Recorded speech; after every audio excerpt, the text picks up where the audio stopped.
সব অনুভূতি মুখে বলে প্রকাশ করা যায় না রে। অনুভূতিটা আমি অনুভব করতে পারি, প্রকাশ করতে পারি না। তুই কখনো আমার জায়গায় আসলে তারপর বুঝবি। আমি মনে মনে বললাম, আমার আর তোমার জায়গায় আসা হবে না। যেই নিরামিষের কাছে তুলে দিয়েছো, একবার হাত ধরলেই 3বার সরি বলে।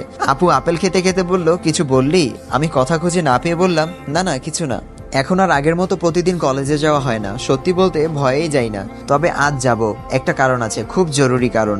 আজ রেডি হয়ে নিজেই সাবিহার বাড়ি চলে গেলাম। গিয়ে দেখি কলপারে বসে কাপড় পরিষ্কার করছে সে। আমাকে দেখে খুশি হয়েছে সেটা তার মুখ দেখেই বোঝা যাচ্ছে। কারণ শেষ কবে ওদের বাসায় এসেছিলাম জানা নেই। বাড়ির সামনে একটা বড় বড়ই গাছ, 12 মাস বড়ই ধরে।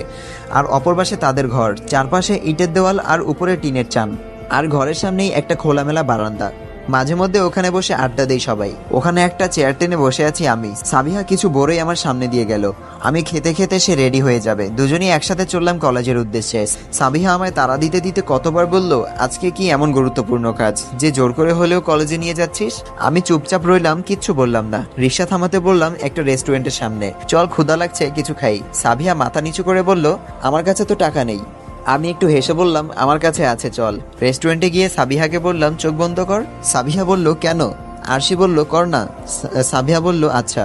আরশি বলল, আমি না বলা অবধি খুলবি না। আমি সবকিছু আগে থেকে রেডি করে সাবিহার বাসায় গিয়েছিলাম। কিছুক্ষণ পর বললাম, চোখ খোল।